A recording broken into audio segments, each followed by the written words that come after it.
Hey, folks, thanks for checking into the Neutral Zone Hotel. We are an unapologetically left-leaning podcast that explores hockey at its best and worst. My name is Benjamin. My pronouns are he, him. I'm a fan of the Montreal Canadiens and Ottawa Charge, both of whom are in the playoffs still.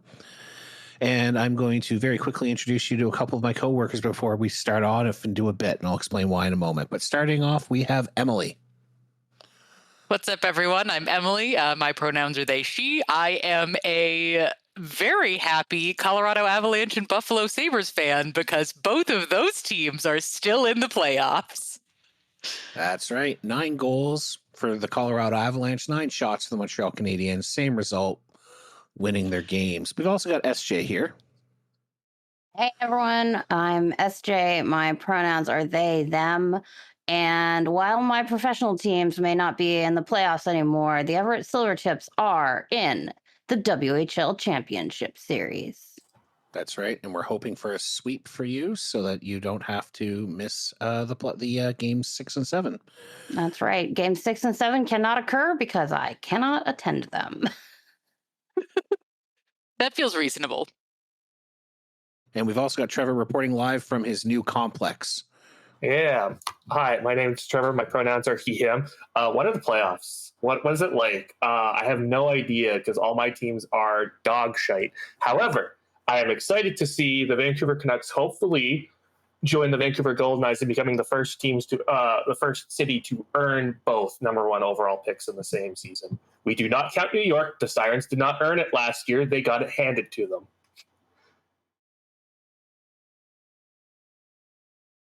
Am I wrong?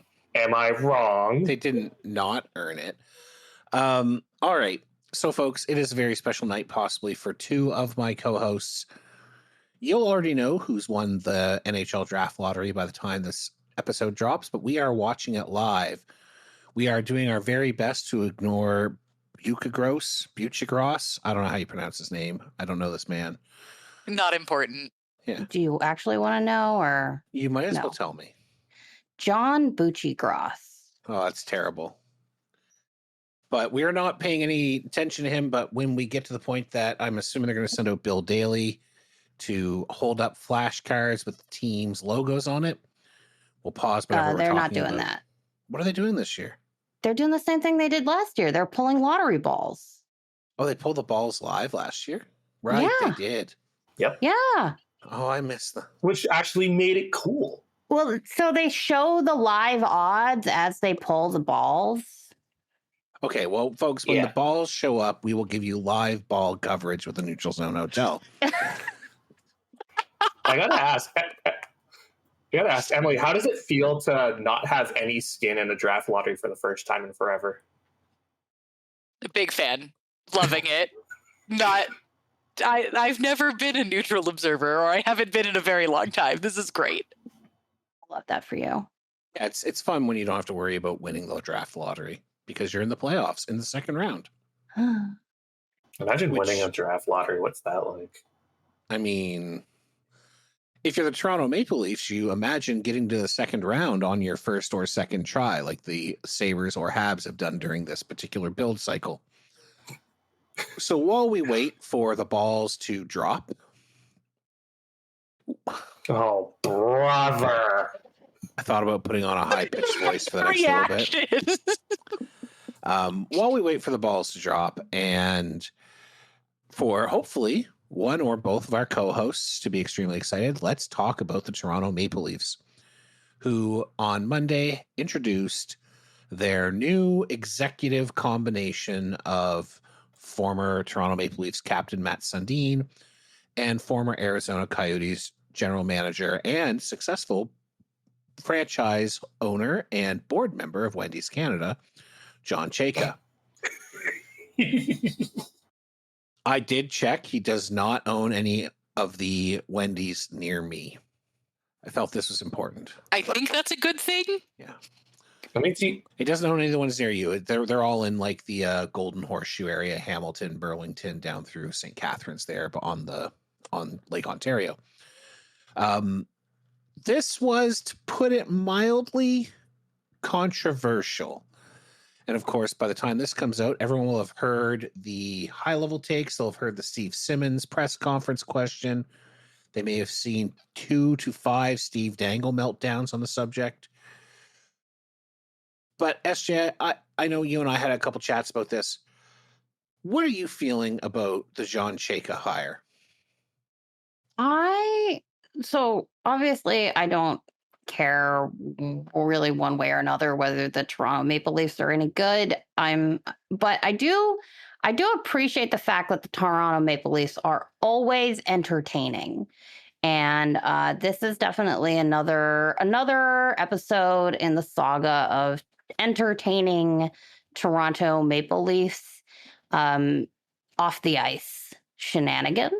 Heard a lot of speculation today about whether Austin Matthews was going to be a Maple Leaf come fall even.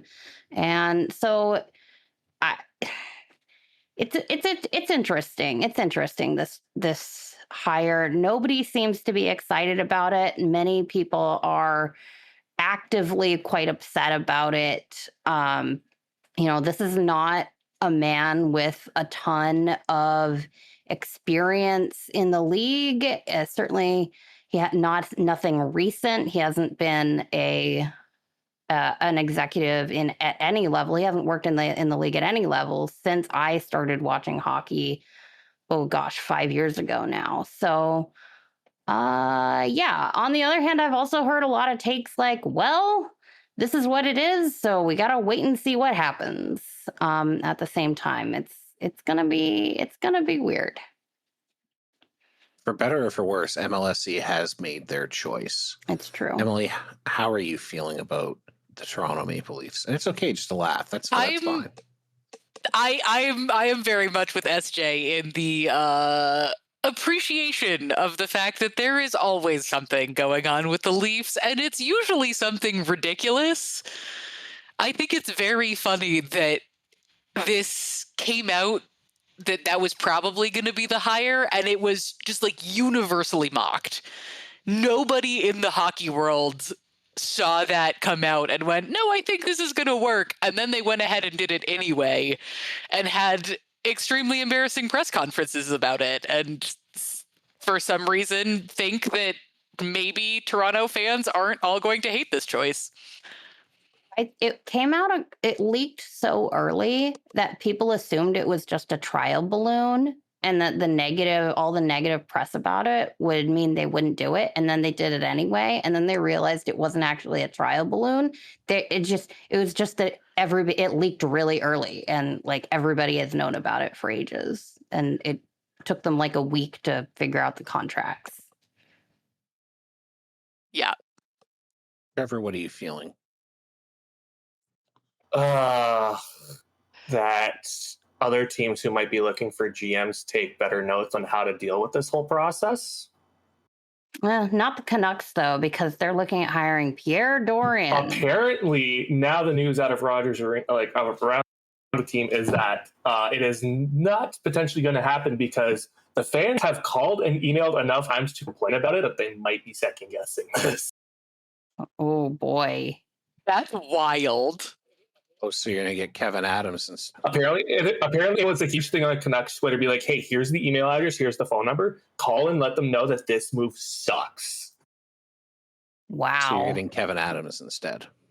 He built a playoff Sabres are in the playoffs. He built a playoff roster. Now, the fact that they actually started performing hold on. after he was gone is besides the point.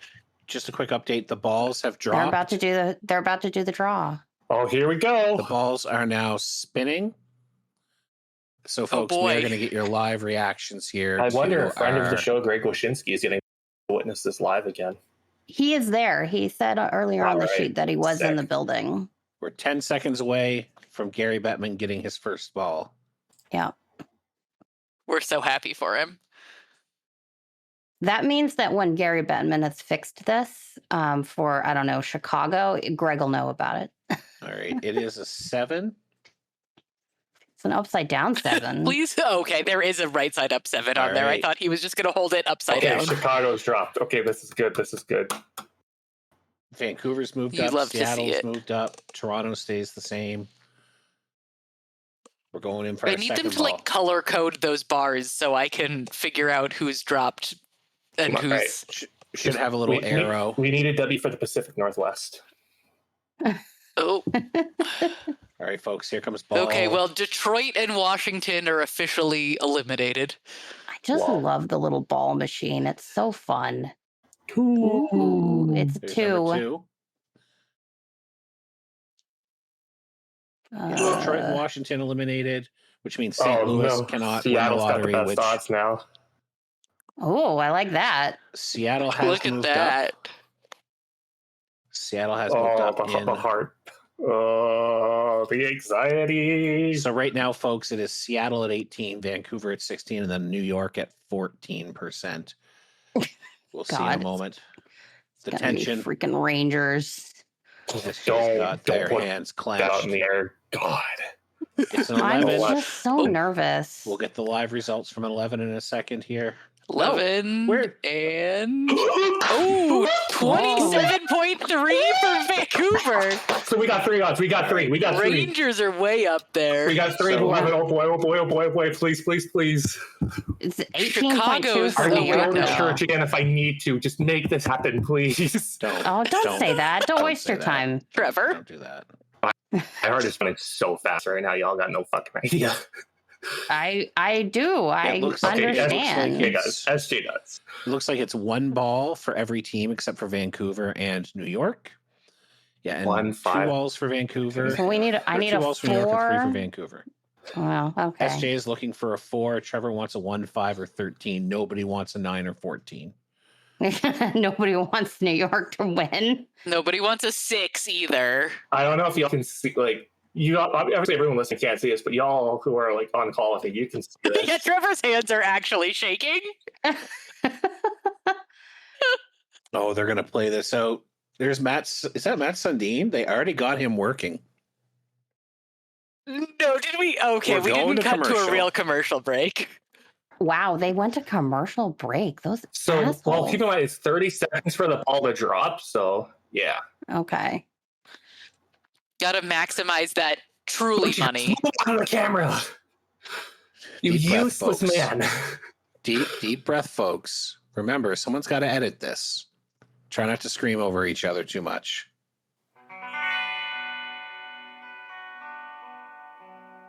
All right, we're back. We're being shown a bunch of old men and the Sundins.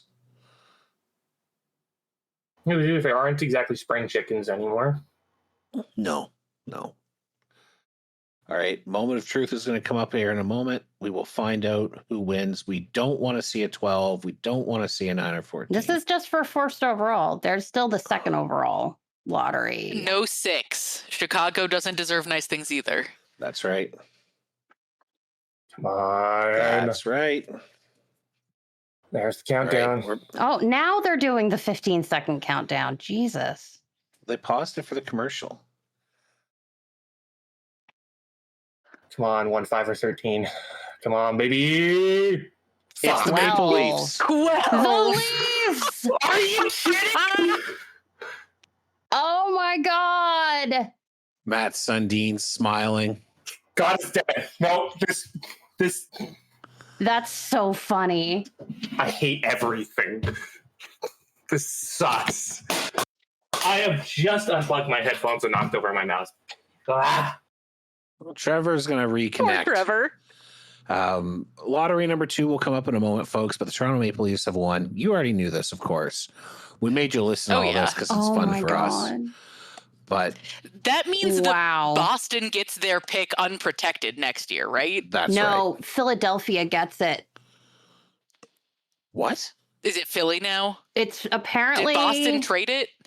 Apparently there's some dispute about it and that it's I read today that it might be Philadelphia actually gets next year's pick and Boston will get the pick after that, and both of them will be unprotected. Or the pick in 2027 or 2028. I don't know. I can't believe that the Let me see if I can find the post. Oh yeah, I'm looking at it now.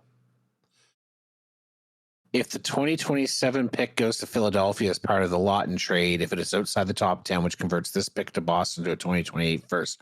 Wow. You know what? We're going to need to hire a private detective to figure this one out. So the long and the short of it is the Leafs, I think, get the best possible outcome for themselves here. Congratulations to Matt Sundin. He was a first overall pick. Now he gets to make a first overall pick. That's so funny. Oh my God. The only good thing that comes from this is Steve Dangle is going to blow his gasket. I'm sure Steve Dangle is happy. Gavin McKenna, please enjoy your time as a Toronto Maple Leaf. Don't screw up in the playoffs because apparently you will get death threats. Oh. Do you think Gavin McKenna is as good a player as Mitch Marner? I mean, he could be. They still need a center, is the thing. He's a winger. What's McKenna's grit factor? How is his truculence? He did punch that guy in the face and break his jaw. That's true. They're going to like that in Toronto. Craig Berube loves a man who will stand up for his mom. Yeah. Mm-hmm. So, apologies to Trevor. I know you really wanted that first overall. I'm sorry, Trevor. It's okay. I'm a little happy that at least Seattle didn't fall. I mean, we still have one more. Yeah. Well, we'll find out in a bit, folks. In the interim. Are we done on Leafs talk? Can we move on now? I mean, we can move on. I don't have anything else to say about the Toronto Maple Leafs. It is very funny that the universe is like, hey, you guys are doing Leafs talk? Have more Leafs talk. I am just astonished. Man. It is what you said earlier, SJ, that whatever's happening off ice with the Leafs, it's always something going on. And apparently it is Leafs week, according to the hockey gods. When isn't it Leafs week? Is it too early to accuse Bettman of having fixed the lottery for the Leafs? I mean, I think you are probably quite a ways too late. I'm sure someone declared that like a month ago. The second it happened? When the Leafs got knocked out, someone was out there saying Bettman's going to rig it for them. That's fair. That's so funny. I'm not even angry. I'm just amused. Yeah. But the Leafs still have to overcome the question of who's going to play defense on this team. Will Austin Matthews be a Maple Leaf? If he is, can he come back from this injury that's been nagging him for the last couple of years? And it's turned him into still an extremely good player, but not the guy who won the Hart Trophy. Yeah. Can Gavin McKenna fill Mitch Marner's spot? Can he step up that quickly? Which Matthew Nyes are they going to get? The one they signed to the long-term deal or the guy they got last year? And can Craig Berube actually get this team to, be good? Or is Toronto a lottery team again next year? They shouldn't be, based on how good they were 2 years ago. They should be a prime bounce back candidate, especially when adding Gavin McKenna. But goodness gracious, I don't know. There's a lot of unanswered questions. It really just comes down to whether keeping Craig Berube is the right call or not. And they are keeping Craig Berube. I think the answer is no to is it the right choice. They seem to be doing that, but I don't think it's the right choice. So in which case, how long do you think it takes before they course correct? Their first 7-game losing streak, maybe?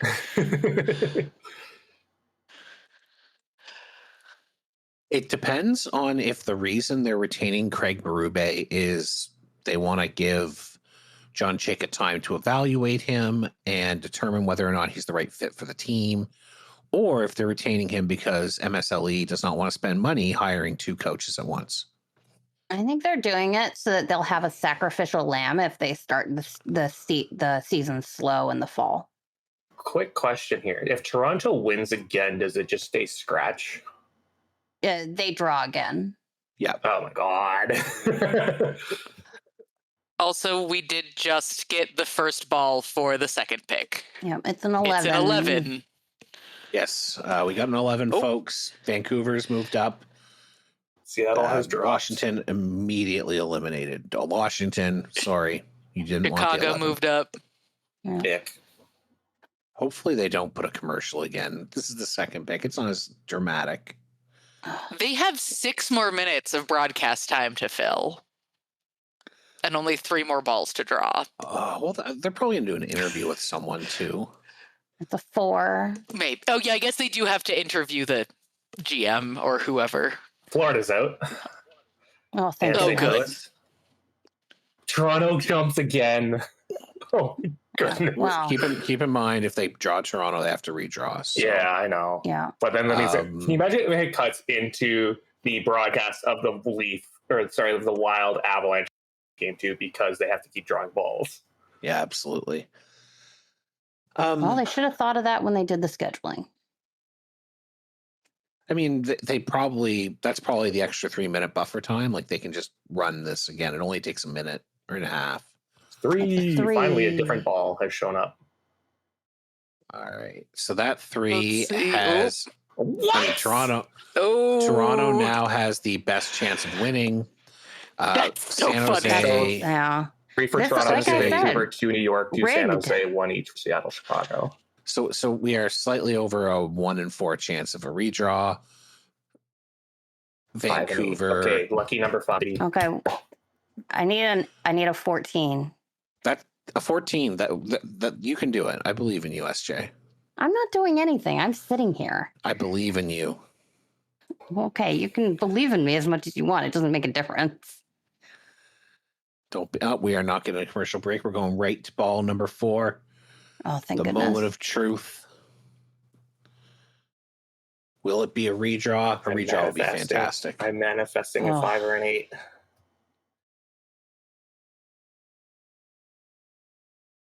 Two. It is a 2. It's a redraw. 7. It's a 7. Oh, it's a 7. San Jose. San Jose. Yeah, the Sharks get it. I thought it was a man. 2. I thought we were getting Toronto again. Wait, where That did means San I Jose draw. finish? 8th, 9th? Yeah, it means I drop. Yeah, it's bad for Same. SJ. Yep. Yeah. So there you have it, folks. The Canucks will pick 3rd. Isn't that San Jose's second overall? The And San Jose 3rd straight Sharks lottery win. will. Yeah. San Jose Sharks will draw. No, one of those is not a lottery win. Because you can't win 3 in a row. You can't win 3. They don't. Well, because they won celebrating. Did they just go scratch for Terrible. Misa? They went scratch for Misa. Okay. They did not win either lottery. Someone won a lottery to move up, I think, and then the Islanders jumped ahead of them, and then I think it was New Jersey moved up. I feel like it was New Jersey. I don't know why. No, it's but Utah. It's Utah, but they did not move up to 2nd. So that is the Sharks' 2nd lottery win in 3 years, which means they can't win lotteries next year or the year after. So you're not allowed to have more than 2 within 5 years. The rich will get richer, it looks like. I think that Ivar Stenberg will do very, very well there. They have the centers already, so. Ooh. All right, folks. You guys, I'm so depressed. Oh. Any final thoughts on the draft lottery other than abject sadness, Trevor? Trevor is our treasure. That's right. I live on the 2nd floor now, and it's kind of tempting to go take a peek off the balcony. No, Don't joke about that. It's not that Don't drastic. joke about that. It's not that drastic. And let's be honest, the better Vancouver team is the one that's got the 1st overall pick, and that's the one I'm happy about. And for SJ's sake, I hope they give the Torrent the 2nd overall and not 4 expansion teams in between. No, that would be so lame. If they do that, I would be very upset. I would be upset for you. Literally a shootout. What's the difference? I know. I watched it. Well, a shootout loss. 1.6 seconds is also a difference, but that's minor details. I mean, that's not the funniest ever difference in a first overall pick, but it's up there because the funniest will always be the Patrick Stefan blunder that leads to. I will point out, Canucks fans are once again coping hard because for the second time in 3 years, we missed first overall by one number. And by that, I mean like a 12 instead of a 13 or a 13 instead of 12, so on and so forth. Sometimes the copium is just really depressing. I know. Like, as a Canucks fan, I get it, but also, like, slow your leap and roll. You're still going to get the third overall pick. Yeah. It's not going to be Gavin McKenna, but you have a chance doing just fine. Hold on. Let me look up. Who do you want? Do you want Keaton Verhoff? Do you want... I just want whoever is going to help my team the most. Yeah, I think you probably... Look at the consolidated ranking from Elite Prospects. Keaton Verhoff is third overall as a D out of the University of North Dakota. And then 4 also a D, Chase Reed. I know who you want, Trevor. I know who you want. You want Caleb Malhotra. Honestly, here's the thing. If they fire Foot and hire Manny, I don't know if they want Caleb Malhotra because then you have that really weird dynamic between father and son. And that's... You don't want Caleb Malhotra at 3. That doesn't feel great. Caleb you don't want Caleb Malhotra. He's not making the dance out of right away anyway. No, I think you take Verhoff. I think that's the right guy. You need a defender anyway, so. Oh man, I'm gonna get to see Daxon Rudolph play on Friday. That should be exciting. He's ranked 9th overall. He has the most points of any defender, I think, in North America. Maybe. Big scorer guy. Likes to scorey. Gonna be interesting to watch him play against the Tips. 6'3", 206 pounds. Big boy. Big boy. And you can't keep that. So true. All right, folks. I think that'll draw our live reaction to the NHL Draft Lottery 2026 to a close. We're going to take a quick break. So, folks, if you're having a great time, just give us a thumbs up, 5 stars, whatever you're listening to. And if you want to hang out with us, you can come on our Discord, neutralzonehotel.com/Discord. We love to hear about what you think about the Toronto Maple Leafs because everything is about the Toronto Maple Leafs. We'll be right back.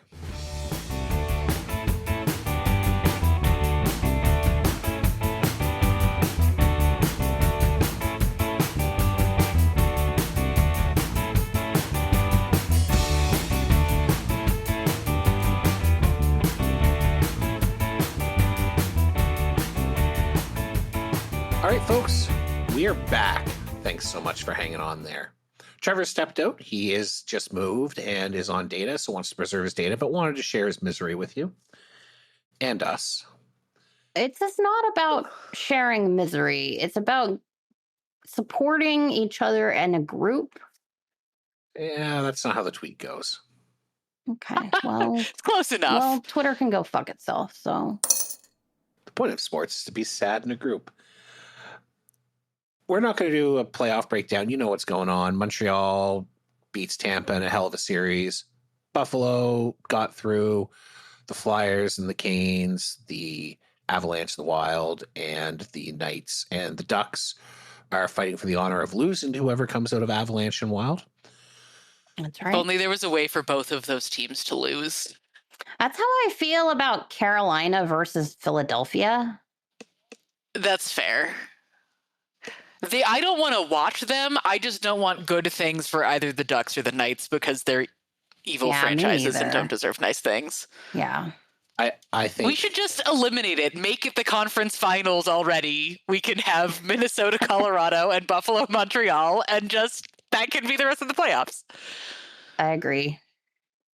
The Ducks play a very fun brand of hockey when you just kind of watch a game. I got to give it to them. Young players, very fun and exciting hockey.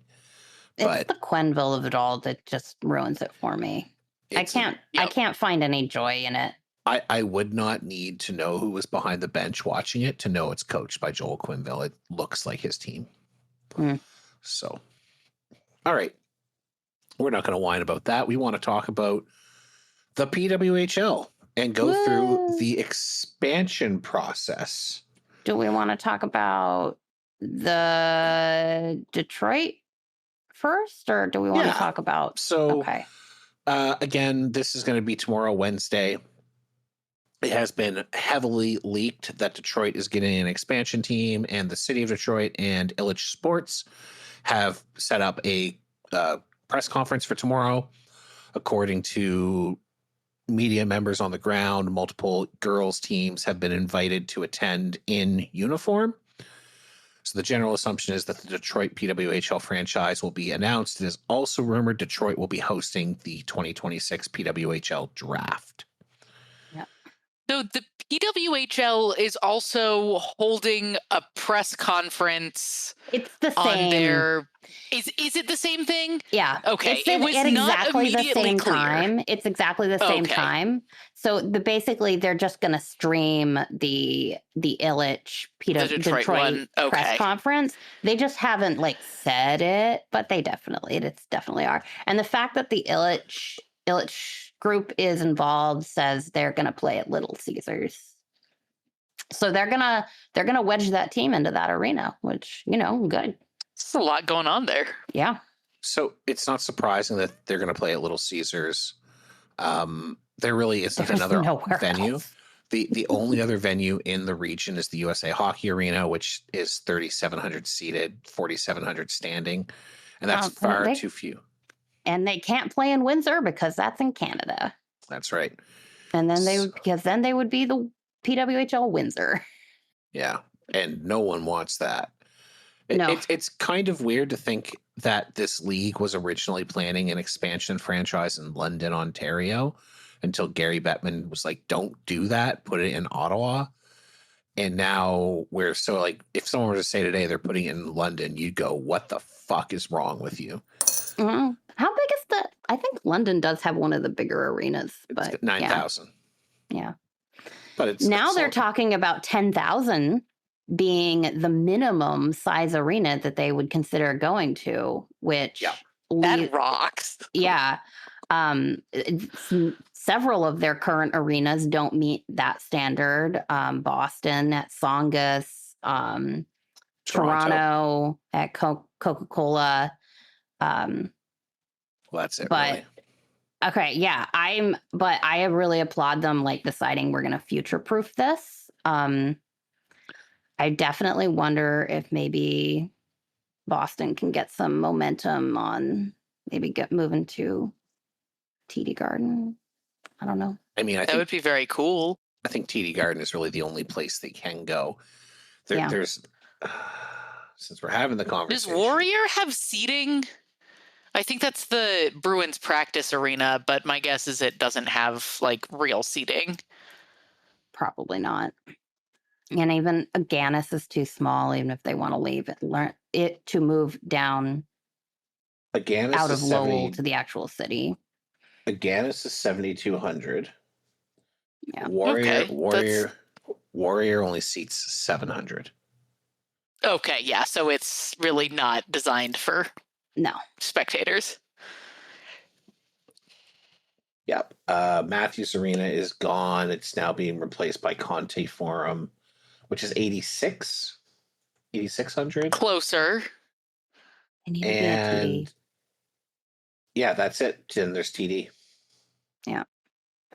So we know it's Detroit.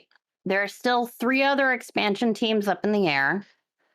Potentially. Do we have confirmation that it's going to be 4 or just that it could be up to 4? So Haley Salvian of The Athletic and then the Ice Garden both dropped articles yesterday around the expansion process. Yesterday or Sunday, maybe? Sunday, sorry. It might have been Sunday. Yeah, both with the same reporting. They seem to have both gotten the same email from the PWHPA to the players, which did advise them to prepare for 4 teams. So I think we've speculated a lot on who those are going to be. I don't feel the need to dig into speculation. You may know already as you're listening to this, it may have been announced at that Detroit PWHL press conference. But I can't imagine they're going to wait much more than a couple weeks before they announce anything else because you got to get moving on this expansion process. There are firm deadlines. It would also be weird to announce Detroit and not the other three. Yes. I think there was a gap between announcing Seattle and Vancouver last year. A couple of days. It was only a couple of days. Yeah. And it was because they were like really intent on this, we got to do the local press conference announcement.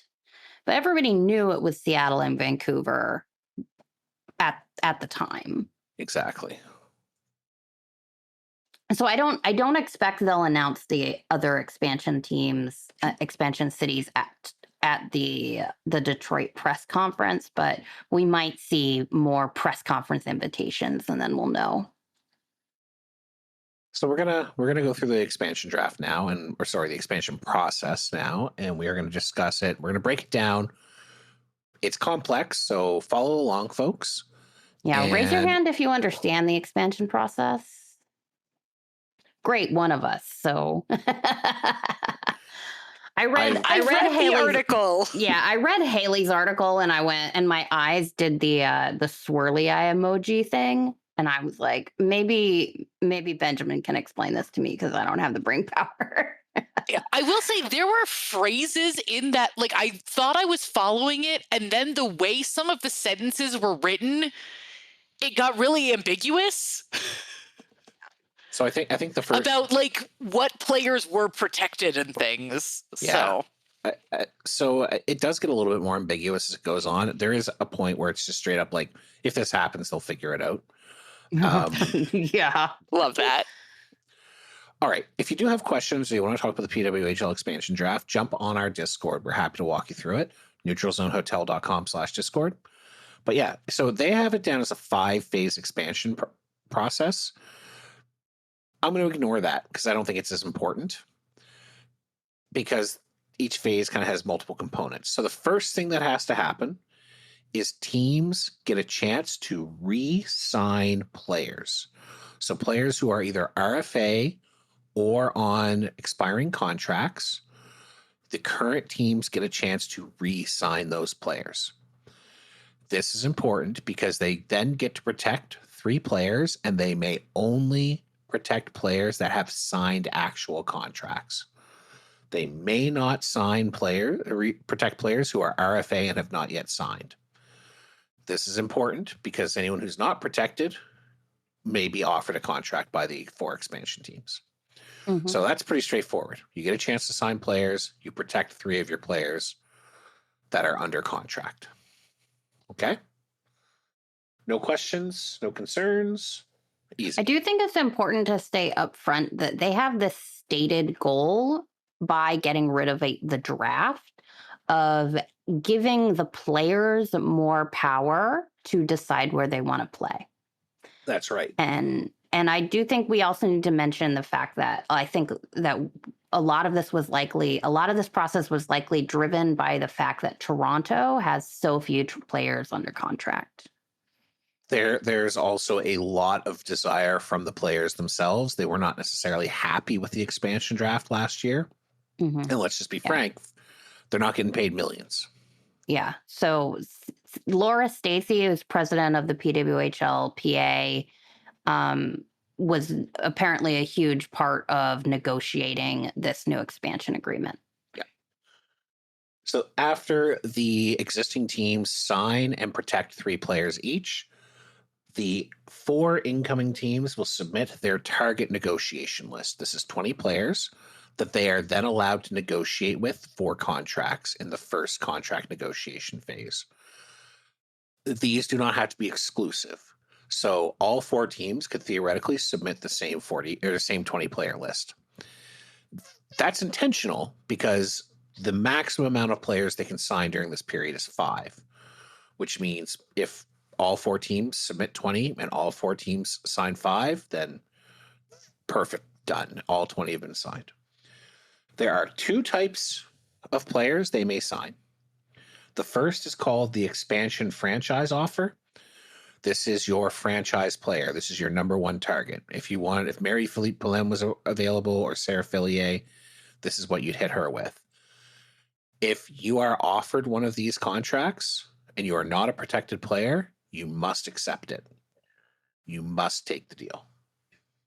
Unless you get multiple of those offers, and then you get to pick which Right. one you choose. If you get multiple offers, you can pick. Interestingly enough, so the salary will be $100,000 or more. However, or the player's current salary, whichever is higher. But the player gets to determine the length.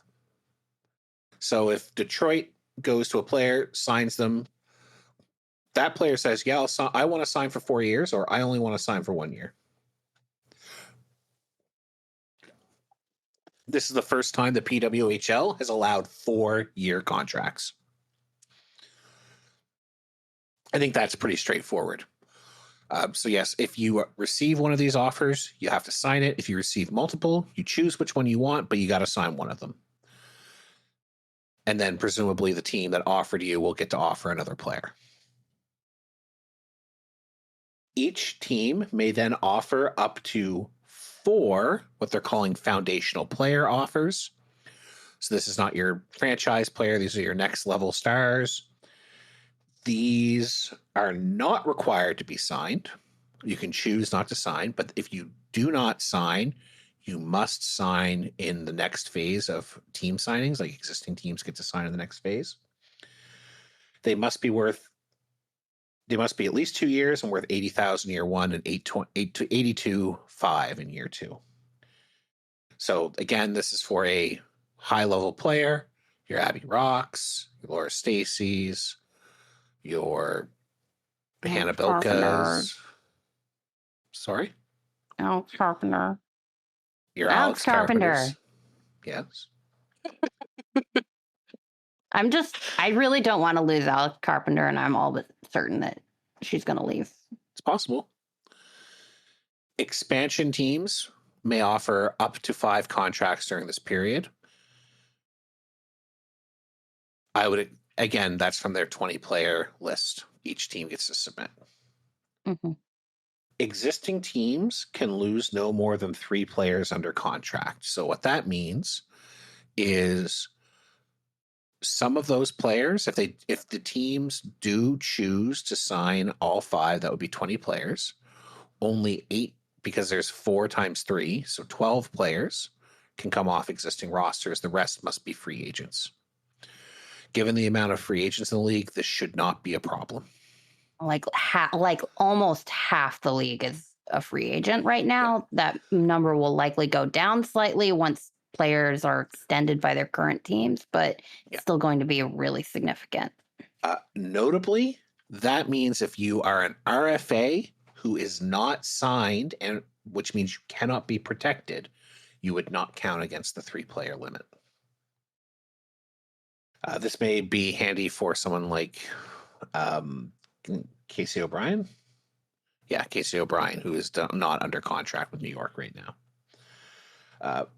Next up, all franchises, current and future, all 8 current franchises get to sign and then protect players. So you can sign yourself more players to protect on your roster. Total of 6 3 more players. Yep. At this point, if you are a player on an expiring contract, not RFA, you may sign with any team. So I'm Ottawa.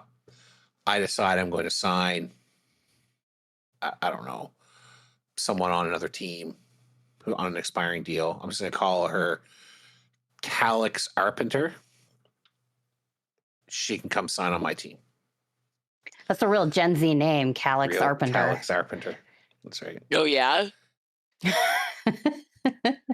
If you rejected that foundational players, that second tier offer, you have to sign a contract with any team this year for at least 90% deal. So like $72,000. So you retain the player retains choice. Assuredly, if you've been offered an FPO, foundational player offer, you're a really good player. Someone will probably jump to sign you for $72,000, but you do have to sign it. You can't hold out any further. After that, the expansion teams will sign however many players they need to sign to get to 10. If you're not protected or signed, you can then sign with an expansion franchise. But if you were on the exclusive negotiating list previously, you cannot sign that player at this stage. So your 20 picks earlier that you get to exclusively negotiate with, those ones are now off the table. And I think that's done intentionally to ensure that any players who do remain with their franchises, they're not just going to get plucked off at this stage. Mm-hmm. Realistically, you should only be negotiating with people on that list who you really want to give a big contract to. And I think it also helps protect some of the mid-level talent across teams. If an expansion team cannot reach 10 players, there will be a draft to select unprotected players. This process will be announced if they need it, it sounds like. They're really hoping that doesn't happen. And then by the end of phase 4, existing teams will have lost no more than 4 players. So you lose maximum of 4 players under contract, you protect 6, and then everything else is free agencies. The final phase will permit pending free agents to sign with their current team. So at this point, you can continue to sign your own free agents and then league-wide on June 19th. This is probably where they sign some of those lower level RFAs. Your replacement level style players, yeah. You know, the people you drafted last year, and maybe they haven't quite broken in to a roster spot yet.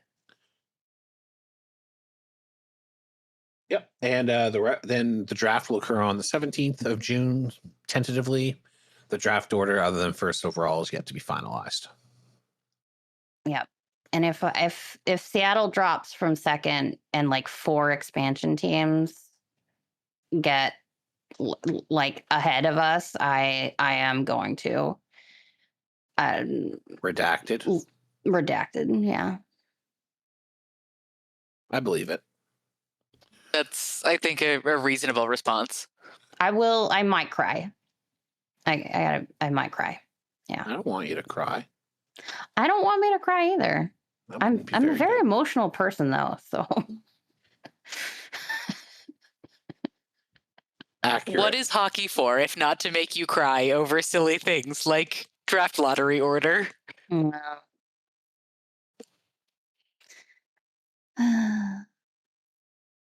So there you have it. Protect 3, sign up, expansion signs up to 5, protect 3 more, expansion then signs up to 10, and then basically free for all.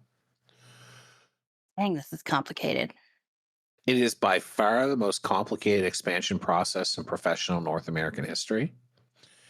And that is including the time I almost said Gary Bettman. That is including the time that Clarence Campbell spun a wheel with the numbers mislabeled on it for the Canucks and the Sabres. What a time. Also including the time that the Minnesota North Stars sold the former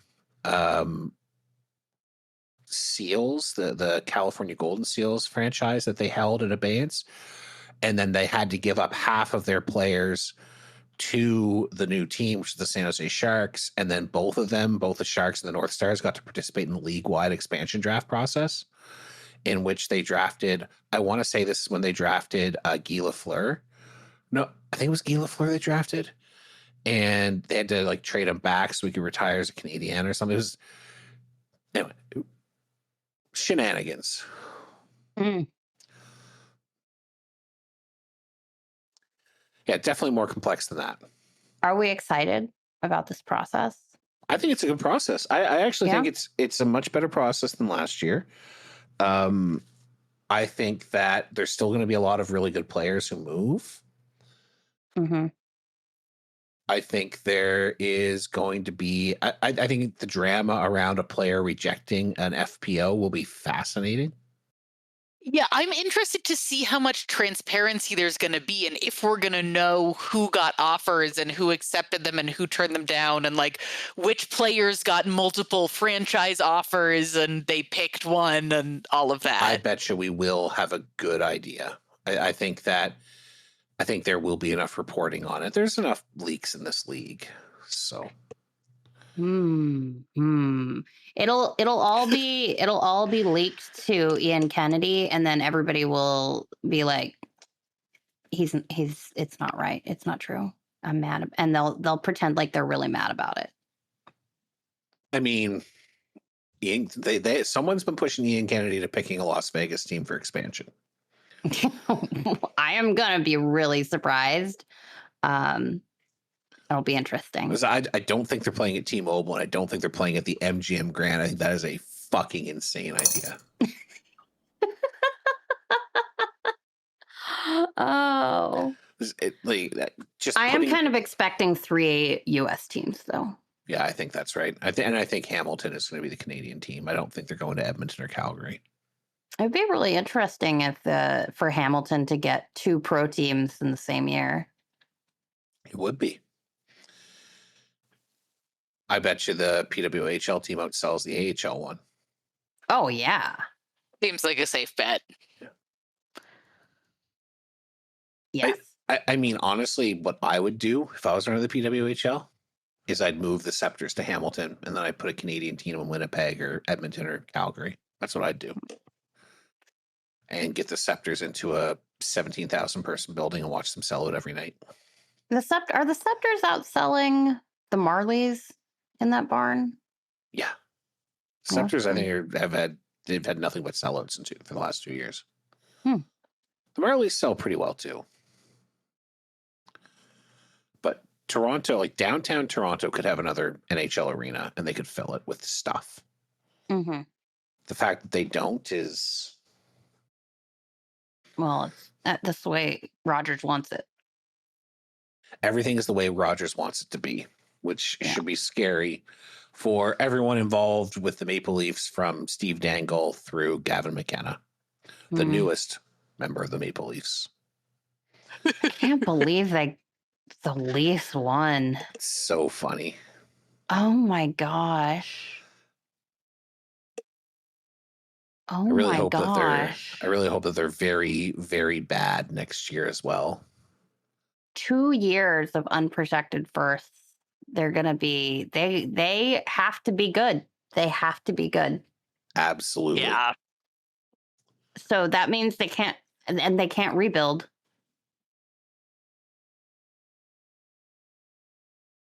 That's so wild. Yeah, not really. I'm you know what? I'm more mad that the Sharks won the lottery again for second than I am about Toronto.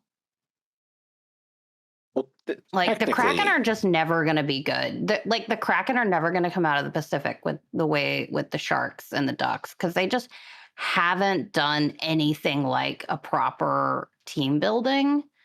And whereas like the Sharks are set up to dominate the Pacific for the next 15 years. Well, the Sharks have basically done the same thing the Habs did, except with more high-level picks. The difference is the Habs got a little bit lucky with getting Demidov when they did. But if you were to tell me that from like 2029 through 2035, the Habs and the Sharks met in every Stanley Cup final, I'd be like, that checks out. Mm-hmm.